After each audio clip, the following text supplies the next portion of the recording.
Hello everybody, my name is Benjamin Bloom, and yes, it is the night before Christmas. It is playoff eve. If you're like me and you're a championship nerd, 72 games I've been to this season.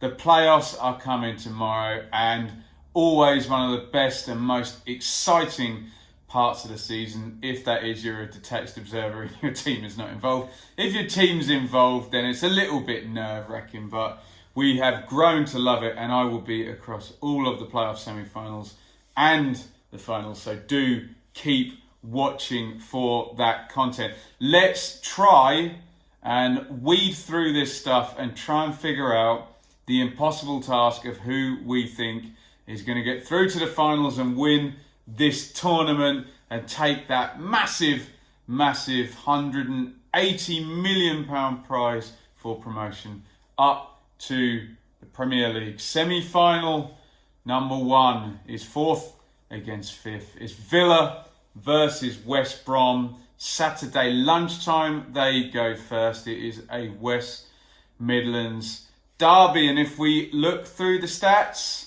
West Brom up there on league position, also more points, more wins and more goals.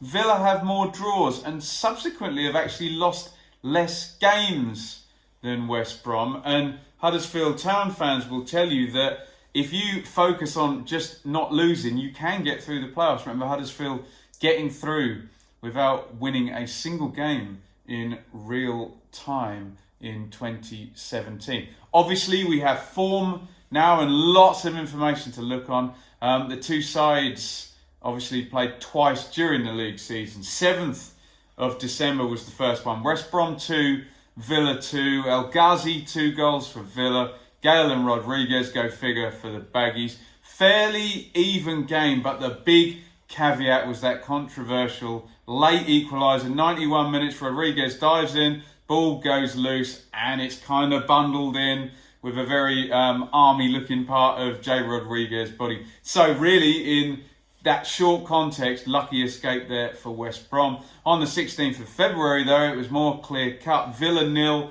West Brom 2. Robson Kanu, loopy header. Rodriguez, long ranger. 2 quick goals before half-time. Dean Smith making the point in his press conference yesterday, though, that Lovre Kalinic was concussed and taken off at half-time, and just throwing that into the mixer with the narrative building up there. So in those 2 games, 4 points for West Brom, 1 point for Villa, but different information there. Choose to make of that what you will. These 2 games, though, bookend Villa's worst run of the season and flashes up like a big light the absence of one particular player.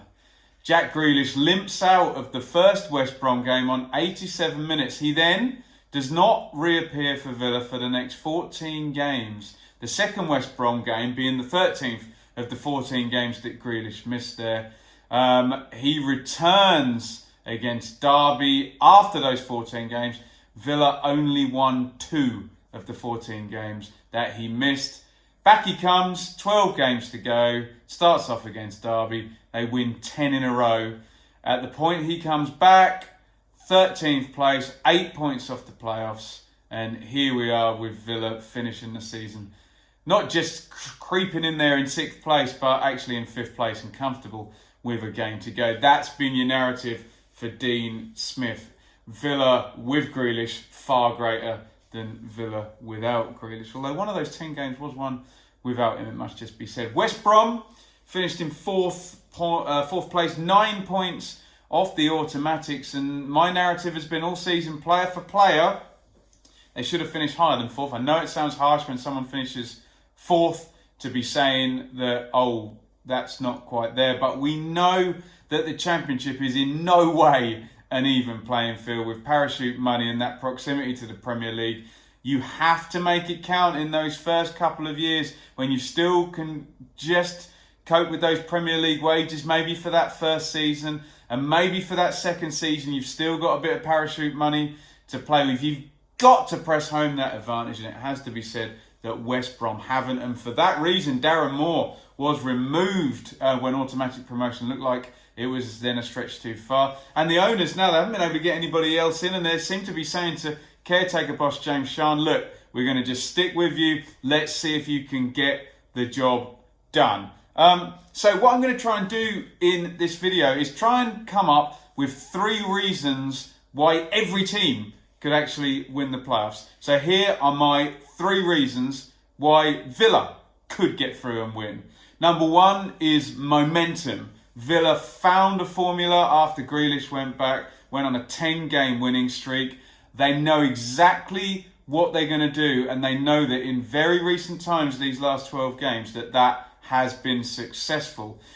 Number 2 is Grealish and McGinn. Yes, every team in the top 6 has a star player, but does anybody else have that double axis, especially in a kind of centre midfield attacking position of 2 players that you've got to contend with that can buddy up and cause big problems? And reason number 3 is actually rest. So the playoffs were confirmed for Villa up at Leeds. Bit of a lower intensity in that game up until the ridiculous Klitsch goal and the walk-in goal. That all made things very interesting. But basically in the game against Norwich, there was no McGinn, no Grealish, no Mings. They all got rested. They're all key players. They will all play on Saturday. And also, this meant that Dean Smith didn't have to use Tammy Abraham, who they've been easing through. So those 3 key guys haven't been used now for 13 days. Good rest for them. And Abraham, they've been able to feed back slowly rather than bunging him in to try and get them into the playoffs. So maybe that will work in their favour. In terms of West Brom, 3 reasons why they could win. Reason number 1 is just sheer star power. Look, Dwight Gale, Jay Rodriguez, Matt Phillips, Kieran Gibbs, Ahmed Hegazi. These guys are all in that zone of either being lower level Premier League players or upper level Championship players. I think West Brom have got more pound for pound quality than any team in the division. And this is a 3-game tournament. Can they see them through? Number 2 is goal power. We've bemoaned the lack of strategy or philosophy for West Brom, but they've got Dwight Gale and Jay Rodriguez in there up front, and they can drag the team through. You play average, and those guys can get you the goals. It's only 3 games, like I've said. These 2 have started 33 and 45 games, and between them, 45 goals in a 46-game league. So you don't have to be that good at maths to figure out that probably if they both started all 46 games, we'd be talking about a number in the 50s, which is greater than a goal per game. So statistically, I know this doesn't take into account the teams you're playing are stronger, but statistically, they're likely to score in every game, one of the 2 of them. So huge goal threat there. And already, okay, the Rodriguez one was a bit dubious. Already 3 goals against Villa in the 2 games this season. And also, my 3rd reason for West Brom possibly is preparation. And I know you're saying, oh, look, you just said West Brom won't have a strategy. But West Brom are the one team that has known for probably 3-4 weeks maybe that they're going to be in the playoffs. They're the one team that hasn't been failing to get second or scrambling to reach the playoffs. They've known the situation for a long time now and would have had more time than anybody to work on opponent-specific tactics, tournament stuff, and just general systems of play for tournament football and a playoff. Will that work in their favour? Who knows? On we go to semi-final number 2, which is starting at 5:15 on the Saturday. Derby versus Leeds. Statistically similar story to the other semi. Leeds better in league position, better in wins, better in goals, better in points. But again, Derby actually have less defeats. Who knows whether that has any relevance? But statistically over the league season, one side is harder to beat than the other, despite the other side being more likely to win. Who knows what relevance that will have. 11th of August, right earlier in the season, Derby 1, Leeds 4 at Pride Park. 2nd game of the season. We're just getting a look at Bielsa and Derby take a battering here. Klitsch, Roof with 2, Alioski, Lawrence with the goal for Derby. Leeds in full flight. Remember, they had that brilliant start. Obviously, the pre-season over and over drilling had given them an early advantage in the league, and it really came home to roost in that game. 11th of January, what else do we need to say about this game? Spygate o'clock, Leeds 2, Derby 0. But the content of the actual game gets lost amidst all the whole Bielsa and Lampard narrative. This was even more dominant than the 4-1 if you look at the stats. Derby could not get near Leeds. Leeds were outstanding here. Absolute chasm between the teams then. But you would say Leeds maybe have come back a bit and Derby have come forward. So there's not a chasm between the two teams now like there was. Leeds should probably be on a beach somewhere already promoted. But 5 defeats in the last 9 games in the run-in. Horrible run-in from Leeds. Sheffield United taking full advantage there. And the story all season is that Leeds, capable of reaching just exceptional heights, they've been pulled along by a brilliant manager with a pretty similar squad that finished 13th last season. They're great in pressing, they're great in possession, they've got a very solid strategy, but it's been poor finishing, and a soft underbelly has been an absolutely fatal flaw that people have been lining up to exploit over the past weeks. Derby up and down in Lampard's first season, though you'd have to say as a rookie in the horrible Championship, finishing 6th is pretty impressive, despite what you might say about Mel Morris and the money that's gone into Derby, although that has been pulled back slightly over the past couple of seasons. Only 1 defeat since Mason Mount returned for the final 12 games. Sorry, 1 defeat in the final 12, and when Mount returned for the final 9, 18 points, so 2 per game. So Championship form over the last 9 games.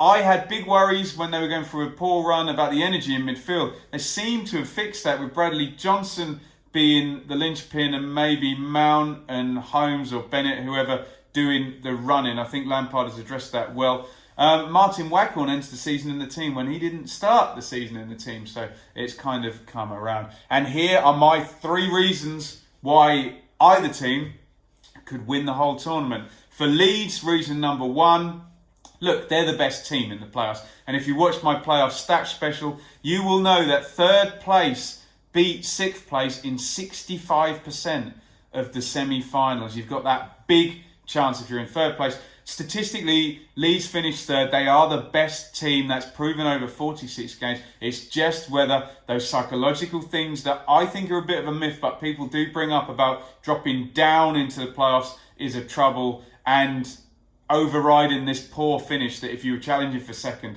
you have to be in a bad run. They are the best team there, though. We know that. Number 2 is what I call the Bielsa turbo mode. We know that there's been inconsistency. I've just mentioned poor finishing, soft underbelly. I've seen Leeds, Norwich and Sheffield United multiple times this season. Yes, Norwich and Sheffield United were better and more consistent over 46 games. But I still contend that Leeds' top speed was just blistering, and they reached heights that nobody else has reached this season. I saw it twice. I saw it at Villa away and at home to Derby, where they just looked absolutely unstoppable. If they can reach what I call the Bielsa turbo mode for 20-25 minutes in either of these games, that could do for them, because they can put 2 goals in, 3 goals even, as they did against Derby back in August, and they'll beat anybody. And the 3rd reason is just Bielsa himself. Not only is he the most experienced and worldly manager in this tournament, but he's up against much more rookie managers. Sean and Lampard are complete rookies. Smith is not a rookie at all. Obviously, he's been at it for a few hundred games, in fact, but this is the highest he's ever been, Smith, now as a manager. So he's in kind of uncharted territory at his peak now. And just to reiterate, in one season, Leeds are up from 13th up into 3rd. Yes, Hernandez, Janssen, Phillips, all very good, but he seems to have improved a lot of kind of fair to middling Championship players that finished 13th last season. He knows tournament football as well. He's been to different World Cups with Argentina and Chile. He's the one you'd want in the dugout, surely. 3 reasons why Derby could win. Well, number 1, end of season form. Derby had dropped outside, and they've basically dragged Bristol City and Borough back. Borough have had good form at the end, but just that game in hand for Derby, just put their noses in front in the chase, that extra point down at Swansea. Really, really good late run. They are the form side over the last 6 games out of any of the playoff teams, given that Villa had a day off against Norwich on the last game of the season. Number 2 is problem solved. It feels like Lampard has solved the issues just in the nick of time with sort of, I guess in the same way Dean Smith did, in this after the last international break, feels like he's figured out maybe Huddleston and Bryson may be a bit slow in midfield and Johnson needs to go in there. Obviously Mount returning and using Holmes adds the legs. And Wilson and Lawrence both had injuries, both had loss of forms. They're now both firing. Waghorn seems, I know Marriott got that pace in behind, and I know I'm a biased Ipswich fan. I love Waghorn, but he seems to add just a little bit more guile up front as well. The team that ends the season is never the team that starts the season, and it feels like Lampard's done some good problem solving at the right point, and there's a bit of a sense of evolution with Derby, whereas with some of the other teams you feel like they evolved already, and we know all about them. Number 3 is settling scores. Obviously Leeds v Derby, centre of the Spygate storm, and there really was a sense that Leeds got one over on Derby and that Lampard got one over on Bielsa. They won that match. Derby went off on a poor run afterwards. The media cooed over Bielsa's mad PowerPoint and said what a genius he was. They scoffed when Lampard said, we did research too. Definitely feels like the Rams have a big score to settle with Leeds. And I think they just have a score to settle with the playoffs. This is going to be their 8th appearance, as you know from watching my playoff stats special. Only one playoff victory in that. And it's going to be their 4th appearance in 6 years. We joked about Leicester getting to 4 finals in 5 years